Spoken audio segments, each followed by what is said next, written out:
දනුජහපු ඉස්සෙල්ල එකෙත් එක්ක මොනවද එහෙනම් අපි කරන්න ඕනේ කියන එක. හිතන්න වටින එකක් වෙන්න පුළුවන්. අඩේ මාවත් දියුණු වෙමින් අනිත් කෙනාට සහාය වෙන එකේ රුකුල කරගන්නේ කොහොමද මේක? එක්ක උත්තේජයක් කරගන්න. දැන් ඒක උදාහරණයක්. මම මොන දේද මගේ එදිනෙදා මෙතෙක් ජීවිතේ ඊට ඉස්සෙල්ලා 6 මාසේ හරි මෙතෙක් ජීවිතේ වැඩියෙන්ම ආසාවෙන් එක්ක වැඩියෙන්ම වටිනවා එක්ක වැඩියෙන්ම අර්ථවත් කියලා කරපු දේවල් වලින් මොකක්ද මම පරිත්‍යාග කරන්න සූදානම්. දැන් සල්ලි ගොඩක් තියෙන කෙනාට සල්ලි පරිත්‍යාග කරන එක හරි ලේසි. ඒක එයාට ඇත්තෙන් මේ දීපු ගාන දැනෙන්නේ නැහැ. හරි. තව මට්ටමක කෙනාට ඒක මාර ලොකු ගානක්. මේ කෙනාට දැනෙන්නේ නැහැ. එතන මේ කෙනාට සංවර්ධනයට වර්ධනයට හොඳ වෙයි බලන්න. තව කෙනෙක් එයාට තියෙන සොච්චමින් දෙනවා. ඒක යාට දැනෙනවා. හරි? දැන් මේ මට නොදැනෙන සයිස් එකෙන් මට නොදැනෙන ප්‍රමාණය මම මෙන්න මේ දේ කරනවා කියන්නේ මම දැකලා තියෙන්නේ මේක මහා එකක් නෙවෙයි. අර මනුස්සයාගේ ඔක්කොම හේදිලා ගිහින් ඒක ඉතින් මට මහා එකක් නෙවෙයි. නමුත් මං අමනුස්සම නෙවෙයි. ඒකට මගේ මනුස්සක ප්‍රකාශ වෙනවා. ප්‍රකාශ වෙනවා නමුත් මම ගොඩක් දියුණු වෙන ආකාරයකට නෙවෙයි. මට අමාරුවක් නැතුව දෙන්න පුළුවන් දේ මං දෙන එක. මට දැනෙන එකක් වෙන්න ඕන දෙන්නේ. එතකොට තමයි දැනෙන්නේ අඩේ මේක මං වැදගත් දෙයක් කියලා දැක්ක කියලා මට තේරෙන්නේ. එතකොට ඒකේ දෙන්න තියෙන දේ කාලය. අවධානය. ඒක සීමිතයි අර ලෝකේ ධනවත්ම එකාගේ ඉඳන් වයිමයි දක්වා. පැය 24යි දවසේ. හරි? ඌටත් එකයි මටත් එකයි. ඒක දෙන එක.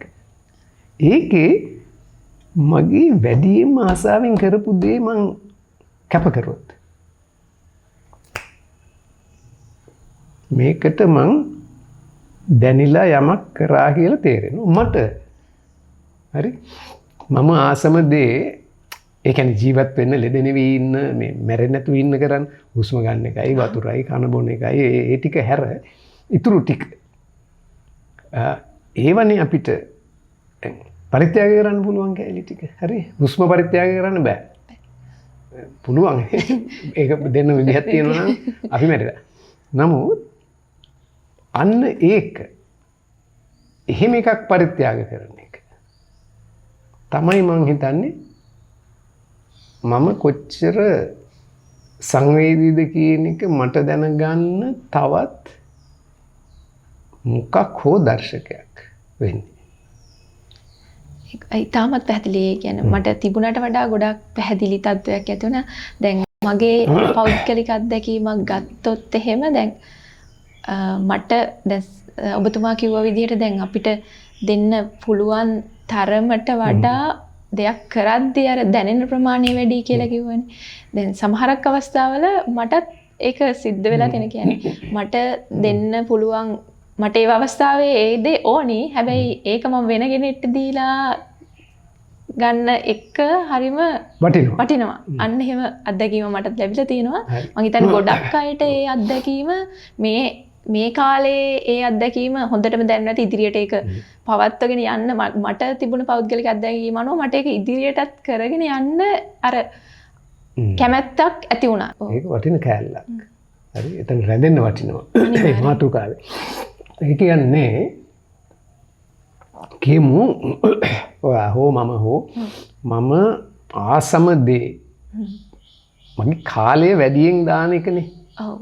ඒකට ඕකනේ මම පරිත්‍යාග කරන්න නැස නැත්තේ. දැන් අද පොය දවස. හරිද? දැන් මට ඕන මේ පොය දවසේ සිල් ගන්න. හරි? මම ඒක පරිත්‍යාග කරොත් නෑ. අද මම සිල් ගන්න එකට වඩා දෙයක් තියෙනවා කරන්න. ඒක අරක අභිභවාගේ එකක්. මම ආසම දෙයක් වෙන්න පුළුවන් මිනිස්සුත් එක්ක ගැටෙන බැඳෙන කතා බහ කරන මේ ගනුදෙනු කරන දේ ඒකට දෙන්න තියෙන කාලෙ මං අයින් කරගත්තා. කරා. හරිද? එක් කෙනෙක් එක්ක එක්ක දෙතුන් දෙනෙක් එක්ක එක්ක දුරස්තව ඔය සියලු දේ සමීපවම ආදී ඒකට තියෙන අවස්ථාවලුත් අපි පරිත්‍යාග කරොත් ඒක වෙන විදිහක පරිත්‍යාගයක්. ඔව්. හරි? කාලයයි කාලේ කරපු දේ. ඒතර වටින මේක මං ආස මේක දෙන්න සූදානම් වුණා. ඒක ඊට සැප මිම්ම. මම භාවනා කරනවා. එක්ක ගිහින් යාඥා කරනවා පල්ලියක. ඕක නැවැත්තුවොත් දෙයියෝ තරහ වෙයිද මාත් එක්ක එදාට. මාව ගනීද දිව්‍ය ලෝකෙට? නෑ ඒක කරොත් බෑ. හරි කියලා.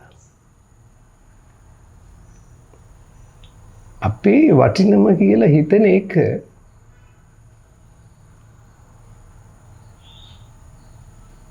ඒක දෙන්න සූදානම්. අන්නේ කතාව තමයි මේ මම මොකද වටිනවා කියලා හිතාගෙන ඉන්න එකත් එතකොට අපිට ටිකක් තේරෙන්න අඳුර ගන්න පටන් ගන්න පුළුවන්. ඇයි මම මේකේ මෙච්චර වටිනාකමක් දීගෙන හිටියේ කියලා. මට හරි ආසයි අර දේශපාලනඥයයි මේ දේශපාලනඥයයි වාද කරන එක බලන් ඉන්න.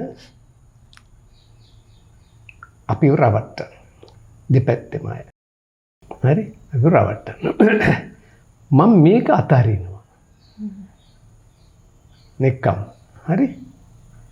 අතාරිනවා. මේක පෙරේත වැඩක්. අපිවත් පෙරේතයෝ බවට පත් කරනවා. මේ අවධානය ජරායවට දීම. මම නිදහස් වෙනවා. මම එල්ලිලා හිටපු එක බලන්න ලැබෙනවා. මම ඒක පරිත්‍යාග කරන්න සූදානම් නෝ. මෙන්න બોලේ අතන ලැබෙන අයට ලැබෙන සෙත්තට වඩා එකක් මට ලැබිලා. මම මේ ඒක දෙන්න සූදානම් වීම තුල. ඒක හරි. ඒක නියමයි.